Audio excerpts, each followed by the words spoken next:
అనంతపురం జిల్లా హిందూపురానికి సమీపంలో లేపాక్షి మండలంలో కోర్మాద్రి అనే కొండ మీద వీరభద్రేశ్వర స్వామి వారి ఆలయం ఉంది. ఇది చాలా ప్రాచీనమైన ఆలయం. ఈ ఆలయం వీరభద్రేశ్వరాలయంగా ప్రసిద్ధి చెందిన ఇక్కడ శ్రీరామునిచే ప్రతిష్ఠింపబడినట్లు చెప్పబడే శ్రీ రామేశ్వర స్వామి శివలింగం, ఆంజనేయునిచే ప్రతిష్ఠింపబడినట్లు చెప్పబడే హనుమలింగం, స్వయంభువుగా వెలసినదని చెప్పబడే పాపనేశేశ్వర లింగం మొదలగు శివలింగమూర్తులు వెలసిన గొప్ప పుణ్యక్షేత్రంగా వెలుగొందుతున్నది. 108 శైవ క్షేత్రాలలో లేపాక్షి ఒకటి అని స్కాంద పురాణం వల్ల తెలుస్తోంది. ఈ ఆలయాన్ని విజయనగర రాజు అచ్యుత దేవరాయల కాలంలో వారి వద్ద కోశాధికారిగా ఉన్న విరూపాన్న కట్టించారని తెలుస్తోంది. ముందుగా ఇక్కడ వెలసిన గణపతిని దర్శించాకే వీరభద్రుని దర్శించి పూజిస్తారు.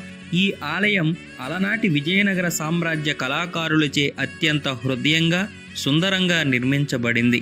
ఈ ఆలయం నందు పాపనాశేశ్వర స్వామి, కోదండరామస్వామి, వీరభద్రేశ్వర స్వామి ప్రతిష్ఠింపబడి ఉన్నారు. ఈ ఆలయంలో పానవట్టము మీద శ్రీరాముని ప్రతిష్ఠింపబడి ఉంది. ఈ పవిత్రము ఈ ఆలయమందే తప్ప మరొక చోట లేదని తెలుస్తోంది. 4 విభిన్న పవిత్ర మూర్తులైన శ్రీరాముడు, వీరభద్రుడు, దుర్గాదేవి, పాపనాశేశ్వరులను కలిపి ఆరాధించే ఆలయం ఇది ఒక్కటే అని కూడా చెప్పక తప్పదు. పురాణాలలో కూర్మశిల క్షేత్రం లేక పాపనాశేశ్వరం అని పొగడబడిన క్షేత్రం కూడా ఈ లేపాక్షి క్షేత్రం మాత్రమే. లేపాక్షి వీరభద్రాలయం సమీపంలో 15 అడుగుల ఎత్తు, 22 అడుగుల పొడవగల బ్రహ్మాండమైన నందీశ్వరుని ఏకశిలా విగ్రహం ఎంతో టీవీగా కూర్చున్న భంగిమలో ఉంటుంది. ఈ ఆలయానికి దగ్గరలో ఒక పురాతన శివాలయం ఉంది. ఈ ఆలయంలో దాదాపు 30 అడుగులు ఎత్తుగల 7 శిరస్సులు నాగేంద్రుడు చుట్టుకొని ఉన్నట్లు మధ్యలో శివలింగం ఉంటుంది.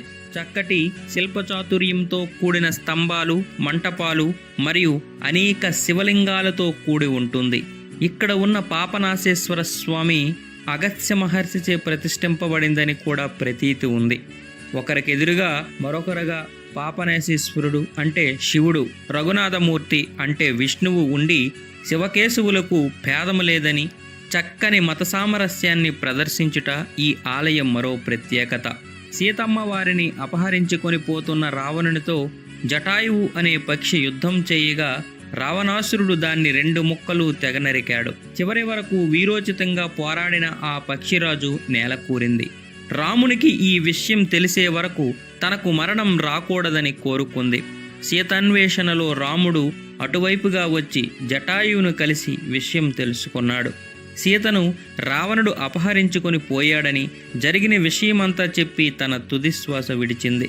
కృతజ్ఞతతో శ్రీరాముడు లే పక్షి అని దీవిస్తూ ఆ పక్షిరాజుకు దహన సంస్కారాలు చేసి మోక్షం ప్రసాదించిన స్థలం ఇది. అందువల్లనే ఇది లేపాక్షి అయ్యిందని ఒక కథనం కూడా ఉంది. శ్రీరాముని పాదస్పర్శతో పునీతమైన ఈ ప్రదేశాన్ని భక్తులు దర్శించి ధన్యులవుతారు.